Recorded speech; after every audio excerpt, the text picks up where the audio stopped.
Hey there everyone! Welcome to JR True Crime Files. Ngayon tatalakayin natin ang isa na naman nakakatakot at masalimuot na kwento ng krimen mula sa iba't ibang panig ng mundo. Kung gusto mo ng mga ganitong contents, please make sure to subscribe and turn on the notification bell para lagi kang updated sa mga bago kong videos. Sana'y samahan niyo ako. Tara na't magsimula.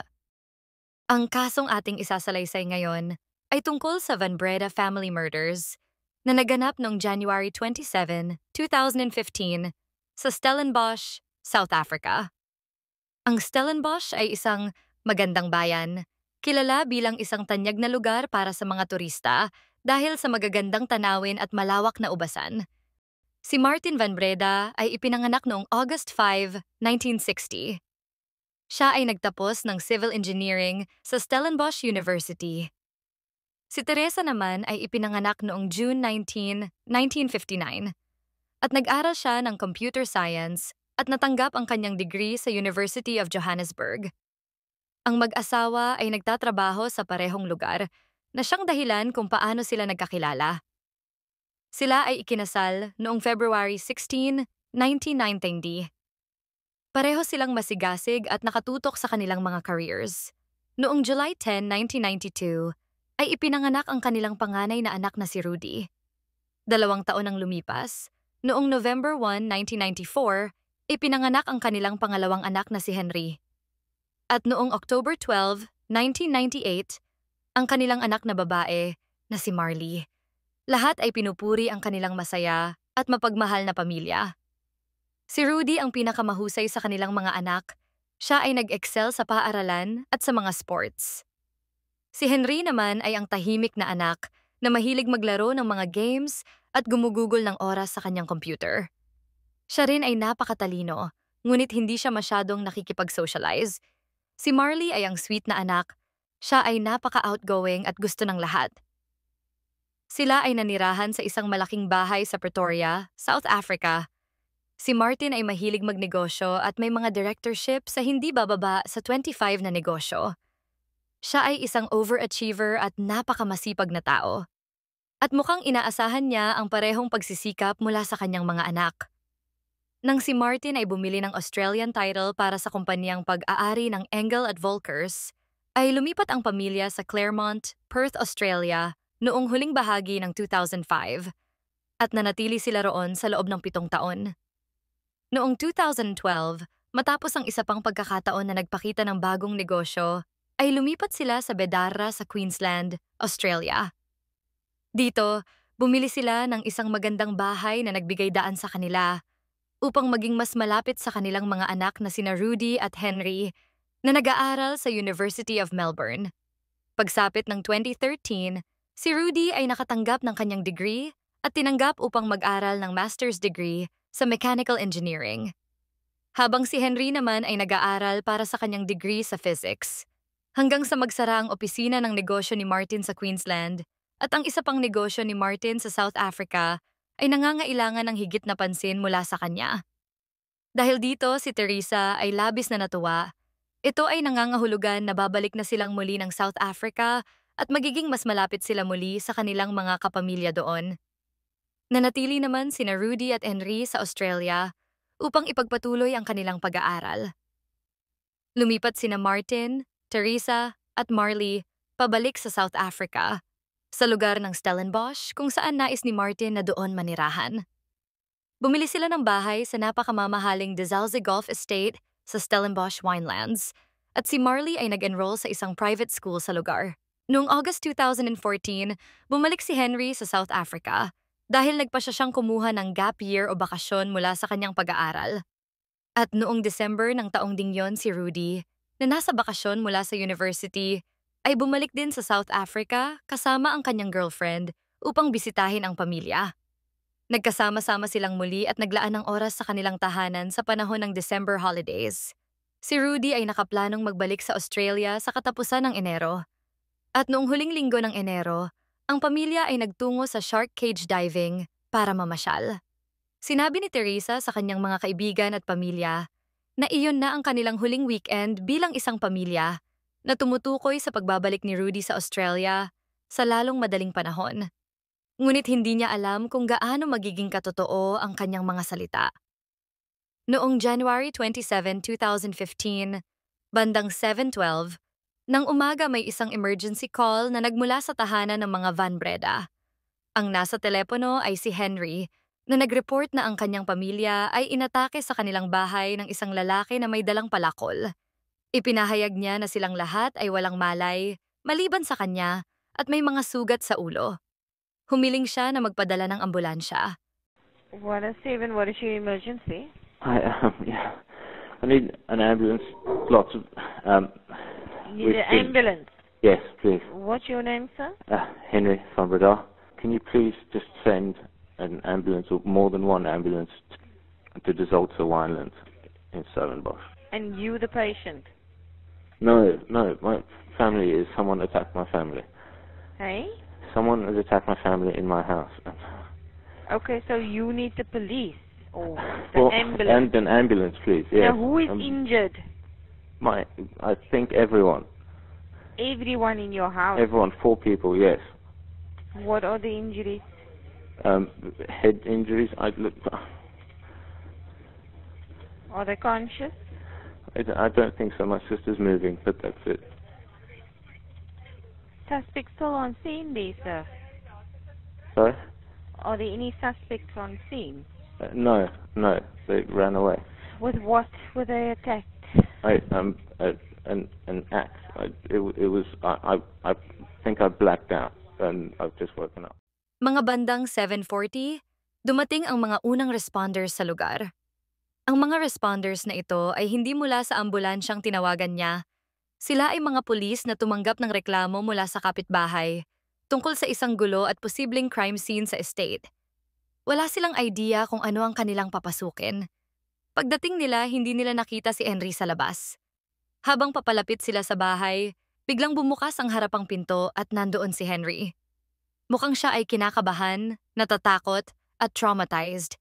Ipinaalam niya sa mga officers na ang kanyang pamilya ay inatake gamit ang palakol at sila ay nasa itaas. Isang officer ang nanatili sa ibaba kasama si Henry sa porch, habang ang isa naman ay pumasok sa bahay. Pagdating sa hagdan, nakita niya ang mga patak ng dugo sa ilalim ng mga baitang. Nang umabot siya sa itaas, nakita niya ang isang bagay na mas masahol pa kaysa sa kanyang inaasahan. Sa itaas ng hagdan ay may 2 babae na nakahiga sa tabi ng isang bookshelf sa pasilyo. Ang mga ito ay sina Teresa na may mga sugat na inilarawan na parang mga sugat mula sa isang paghataw ng palakol sa kanyang ulo at muka. At si Marley ay nakahiga nang nakadapa. Ang kanyang buhok ay basang-basa ng dugo at hindi siya sigurado sa kanyang mga sugat sa puntong iyon. Nang pumasok siya sa pintuan sa unang kwarto, dito niya nakita si Martin na nakayuko sa itaas ng kama. Mayroon siyang malaking sugat sa likod ng kanyang ulo. Ang kama na kanyang hinihigan ay basa ng dugo, at siya ay nakasuot lamang ng kanyang sleep shorts. May 2 kama sa kwarto at sa pagitan ng mga kama ay si Rudy, na matindi ang pinsala at mga sugat. Pagkatapos ay siniyasat ng mga officers ang lugar at tiniyak na wala na ang nanloob, lumabas siya sa silid at nakita na ang isa sa mga babae sa pasilyo ay kumikilos. Noong una, akala ng pulis na movement after death lamang ang paggalaw ni Marley, ngunit nang muli siyang gumalaw, agad siyang tumawag ng tulong. Dumating ang mga ambulansya at natuklasang may bahagyang pulso si Marley, ngunit may malubhang sugat sa ulo at leeg. Agad siyang dinala sa ospital at sinabi ng doktor na kailangan ng maselang operasyon at posibleng hindi siya makaligtas.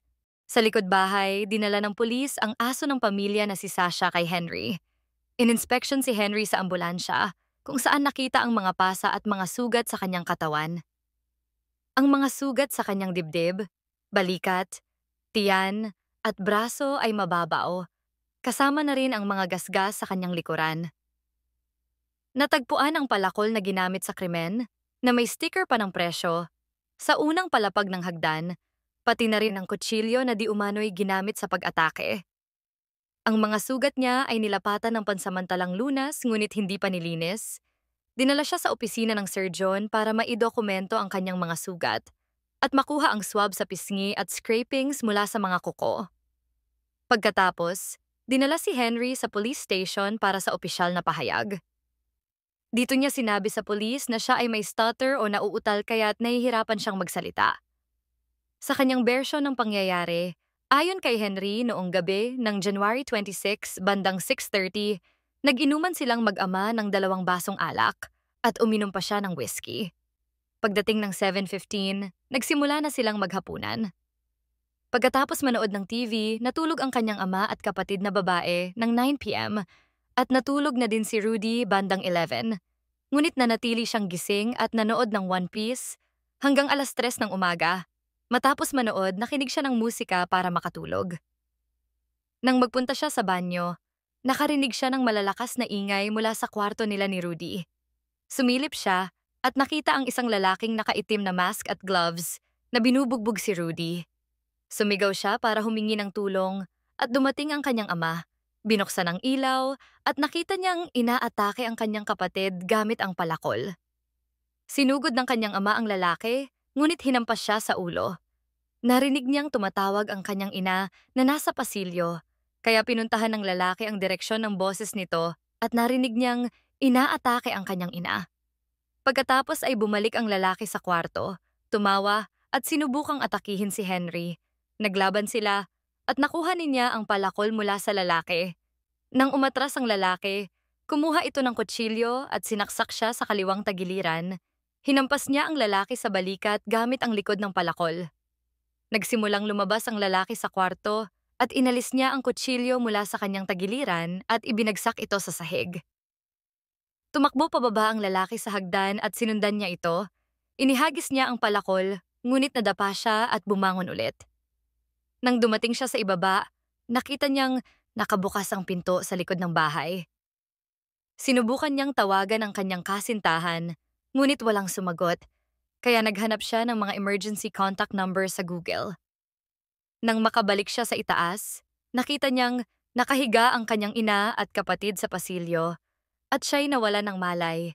Nagising na lamang siya nung sikat na ang araw at tumawag sa emergency services. Nang matapos si Henry sa police station, ay dinala siya sa bahay ng kaibigan ng pamilya. Dito niya nalaman na pumanaw na ang kanyang mga magulang at kapatid habang nasa critical na kondisyon naman si Marley. Kinalaunan ay nalaman nilang matagumpay ang operasyon, ngunit nasa induced coma dahil sa mga natamo niyang pinsala. Siya ay binabantayan ng pulis para sa kanyang seguridad.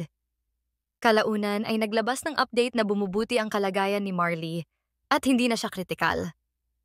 Sa mga sumunod na linggo, nagsimulang dahan-dahang magsalita si Marley at sumasagot sa mga simpleng tanong, ngunit hindi pa rin siya nakapagbigay ng opisyal na mga pahayag sa pulis. Binanggit din na maayos ang kalagayan ni Henry sa kabila ng mga pangyayari at nakatira siya kasama ang kamag-anak.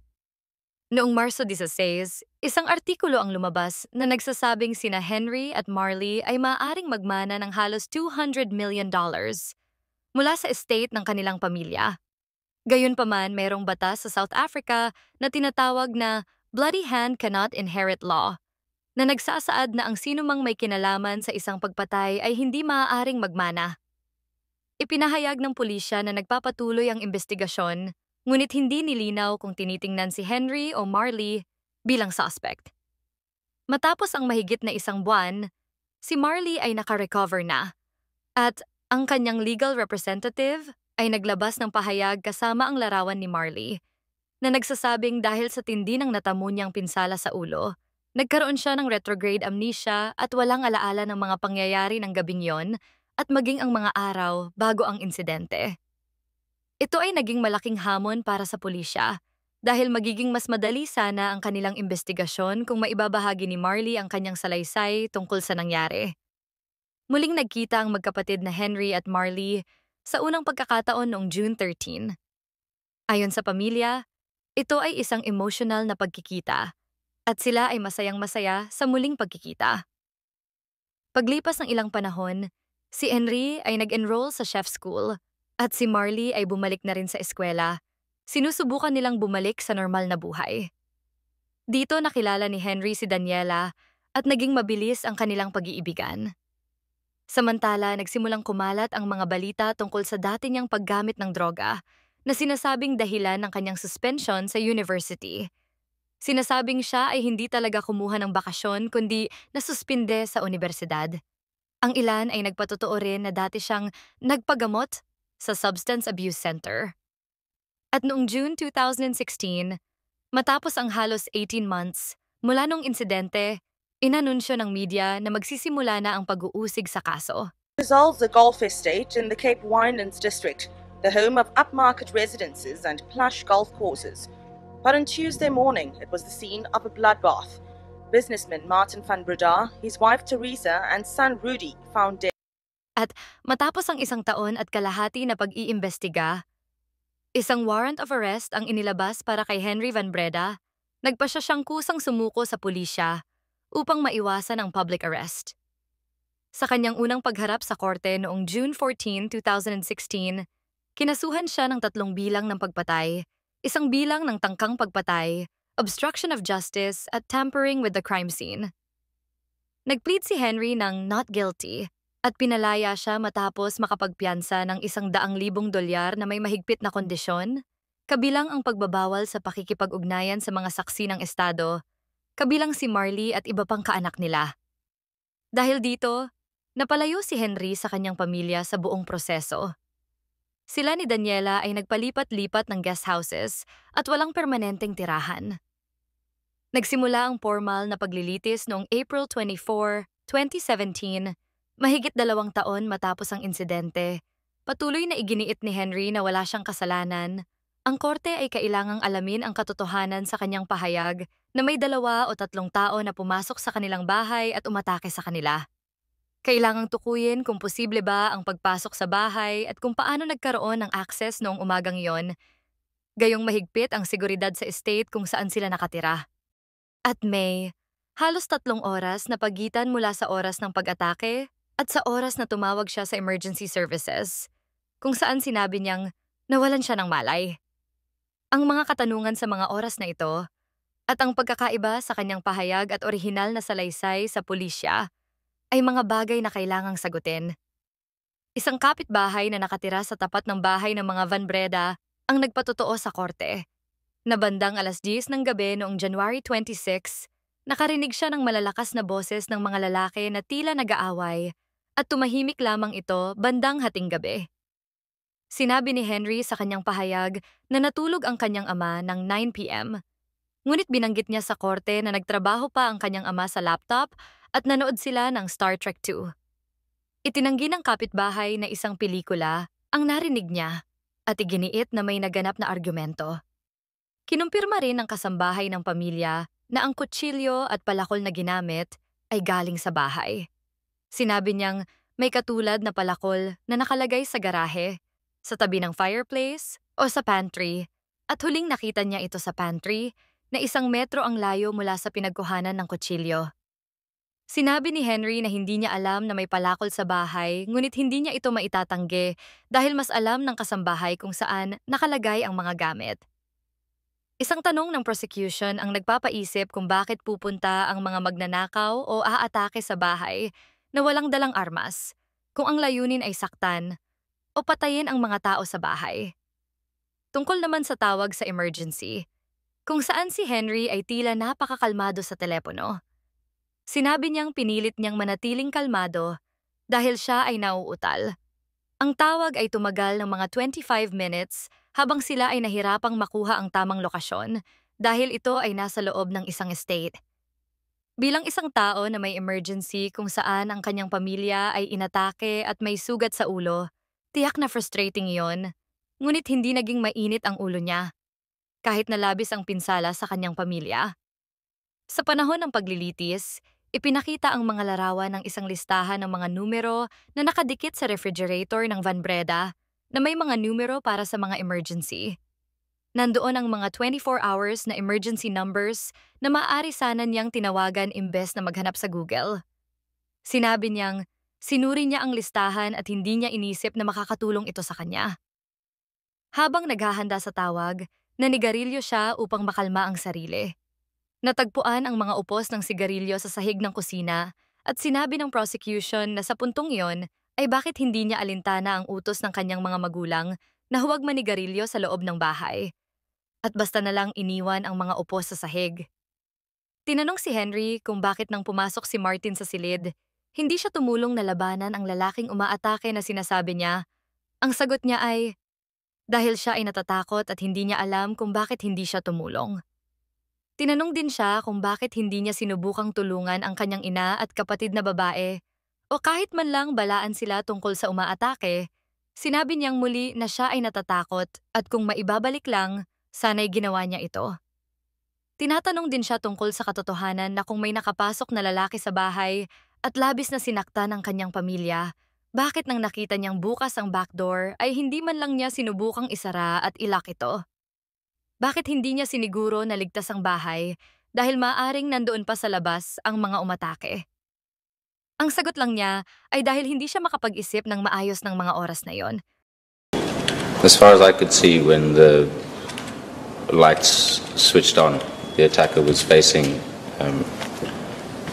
if the attacker was standing in between our two beds, with Rudy lying on his bed here, in the situation with if the attacker's facing this way, I'm behind him, and he was swinging the axe down upon Rudy. Firstly, to get your posture and your positions correctly, sir, is that how you intend to demonstrate that if the bed is standing across in front of you, or from left to right, I'm sorry, I'm going to do the directions, from left to right in front of you, he's standing almost at an angle to the bed, or was he facing the bed directly? At an angle. Tinanong siya kung bakit hindi siya bumalik sa itaas matapos tumawag sa emergency at i-check ang mga miyembro ng kanyang pamilya. Bakit hindi man lang siya sumubok na mag-alok sa kanila ng tulong, maglagay ng tuwalya sa kanilang mga sugat, o kahit ano paman? Sinabi niyang natatakot siyang mas makasama pa ang kanyang gagawin kung susubukan niyang tulungan sila sa anumang medikal na paraan. Sa kanyang version, sinabi niyang narinig niya si Rudy na nag-gurgle at nakita niyang gumagalaw si Marley pero hindi man lang siya sumubok na tulungan sila. Kahit na maaring iyon na ang kanilang mga huling sandali sa mundo at hindi man lang siya bumalik sa itaas upang hawakan ang kanilang kamay o kahit sabihin na ang tulong ay paparating na. Ang ginawa niya lamang ay umupo sa countertop ng kusina, naninigarilyo at naghihintay sa pagdating ng ambulansya, habang ang kanyang pamilya ay namamatay sa itaas. Totoo na lahat ay may iba't ibang reaksyon sa trauma. At hindi ko alam kung maaari mong husgahan ang isang tao base sa kung paano siya kumilos o umaksyon sa mga ganitong pagkakataon. Ngunit sa tingin ko, sa karamihan ng mga kaso, maaari tayong sumang-ayon lahat na. Diba't kapag ang iyong pamilya ay labis na nasaktan, malamang nasusubukan mong tulungan sila o paghahanin ang sakit na nararamdaman nila kahit papaano at gagawin mo ang lahat para makakuha ng tulong sa lalong madaling panahon. Ayon sa mga pagsusuri ng forensic pathologist, si Martin, Teresa at Rudy ay lahat pumanaw dahil sa mga sugat sa ulo, kung saan ang ilan ay nagdulot ng mga bali sa bungo at kita na ang utak. Pinakamatindi ang mga sugat ni Rudy na may 7 hiwa sa ulo at 3 blunt force trauma sa binti at braso at 1 hiwa sa daliri bilang senyales ng pagtatangkang depensa. Si Martin ay may mga sugat sa ulo at batok na mukhang mula sa isang surprise attack o di inaasahang pag-atake dahil wala siyang palatandaan ng pagdepensa. Pumanaw siya sa ibabaw ng kama ni Rudy, na tila protektado ang anak mula sa pag-atake. Ayon sa prosecution, hindi siya nagdepensa o nagtangkang agawin ang palakol kaya't hindi tumutugma ang kanyang mga sugat taliwas sa mga pahayag ni Henry. Si Teresa ay may 2 sugat sa itaas ng ulo at 1 sugat sa hinlalaki, senyales na nasa harapan niya ang umaatake. Agad siyang pumanaw dahil sa tindi ng mga sugat. Si Marley naman ay may malalalim na sugat sa ulo, na halos maputol ang tainga at leeg. May sugat din siya sa braso, na tanda ng self-defense, at itinuturing na isang milagro ang kanyang pagkakabuhay. Ang matinding pinsala sa pamilya ay itinuring na gawa ng galit at matinding emosyon. Kung titingnan ang larawan ni Henry sa loob ng ambulansya noong umaga ng January 27, masasabi mong mukhang malinis siya at walang kapansin-pansing dugo sa kanyang katawan, maliban na lamang sa sariling mga sugat niya. Kung siya nga ang may kagagawa ng insidente, malamang ay basang-basa siya ng dugo mula ulo hanggang paa. Si Henry ay hindi lamang nakasuot ng isang boxer shorts, kundi mayroon din siyang suot na isa pang pares ng kulay gray na shorts sa ibabaw ng kanyang boxers, pati na rin isang pares ng medyas na kinuha ng pulisya bilang ebidensya. May natukoy na 67 na iba't ibang bloodstains sa kanyang shorts at 70 naman sa kanyang medyas, karamihan ay tilamsik ng dugo. Ang mga bloodstains na ito ay kumpirmadong tumutugma sa DNA nila, Martin, Rudy at Teresa. At ang karamihan ay kay Rudy. Natukoy na nakaharap siya sa pinagmulan ng dugo para magkaroon ng mga mantsa sa harap ng kanyang shorts. Sinabi ng prosekusyon na si Henry ay naglinis ng kanyang sarili pagkatapos ng mga pag-atake. Sa kanya sinugatan ang kanyang sarili. Ang mga forensic expert ay naglahad ng mga ebidensyang nagpapakita na ang mga sugat ni Henry ay maaaring gawa lamang niya upang magmukhang siya ay nasaktan at sinadyang hindi tanggalin ang kanyang short para siya ay hindi magmukhang masyadong malinis. Ang kanyang mga sugat ay self-inflicted at ang kanyang mga fingerprints at DNA sa palakol at kutsilyo ay nagdagdag sa kanyang pagkakasangkot sa kaso. At tungkol naman sa halos 3 oras na pagitan mula sa oras ng pag-atake at sa oras na tumawag siya sa emergency services, kung saan sinabi niyang nawalan siya ng malay. Ipinahayag ng prosekusyon na maaring ito ay gawa-gawa lamang niya. Ang totoo ay hinintay muna ni Henry na bawian ng buhay ang kanyang pamilya bago siya tumawag sa emergency services. Sinasabi nilang pinag-isipan muna niya ang kanyang sasabihin at kung paano aayusin ang eksena. Dahil alam niyang kailangan na niyang tumawag bago mag 7:30, dahil ito ang oras na dumarating ang kasambahay at hindi niya maipapaliwanag dito kung bakit hindi siya agad humingi ng tulong. No. Did you kill your brother with it? No. Did you kill your mother with it? No. Did you attack your sister with it? No. And did you attempt to change the crime scene at any stage by pretending to throw the axe instead of hitting it against the wall on the top middle avenue of the stairs? No, my lord. Did you have any reason to attack your family? No, none whatsoever.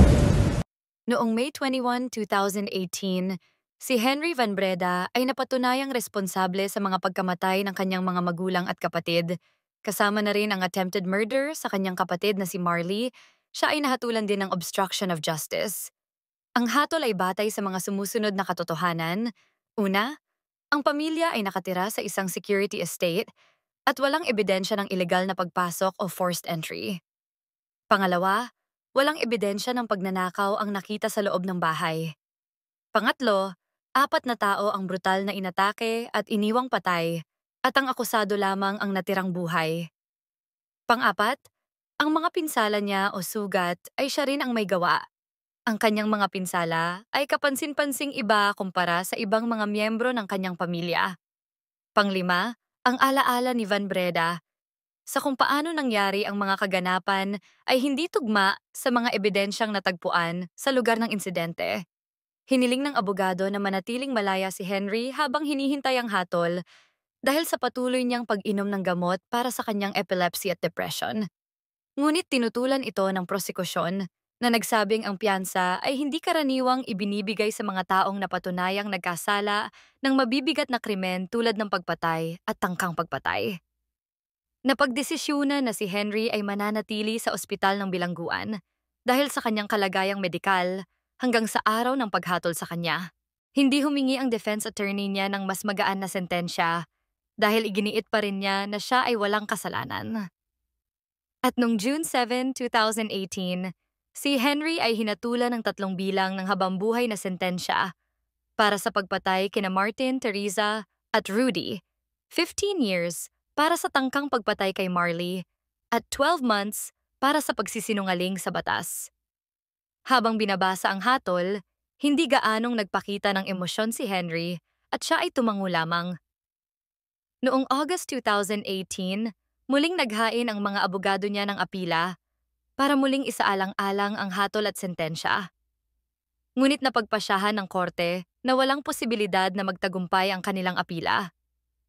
Ang lahat ng apila ni Henry ay natapos na sa Constitutional Court noong 2019. Kailangan niyang makulong ng 25 years bago siya maging kwalipikado para sa parol, at sa panahong iyon ay 48 years old na siya. Kasalukuyan siyang nagsisilbi ng kanyang sentensya sa Pollsmoor Prison. Ang karamihan ay naniniwalang nakuha na ang katarungan sa kasong ito at malinaw ang pagkakasala ni Henry. Bagamat sinasabi ng iba na hindi napatunayan ang motibo at circumstantial lamang ang ebidensya.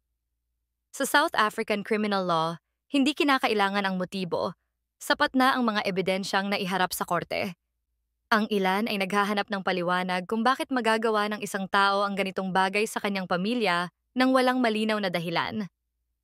Hinahanap natin ang mga posibleng sanhi tulad ng malalang paggamit ng droga, pang-aabuso, or severe mental health issues. Dahil hindi maaring basta-basta na lamang gawin ito ng isang tao. Dahil sa maliit na bagay o simpleng alitan. Ayon sa mga forensic psychologist, sa mga kasong tulad nito na kinasasangkutan ng magkakapatid o pamilya, karaniwan na ang isa sa kanila ang may pinakamatinding pinsala. May haka-haka na ang relasyon ni Rudy at Henry ay maaaring may malaking papel sa mga pangyayaring ito, lalo na't may mga ulat ng selos sa pagitan nila. Maraming ding espekulasyon na maaaring patuloy na gumagamit si Henry ng ipinagbabawal na gamot at maaaring nalaman ng kanyang mga magulang ang kanyang pag-abuso sa droga. Posible rin na nagkaroon ng tensyon tungkol sa pinansyal na suporta at nagdulot ito ng matinding alitan.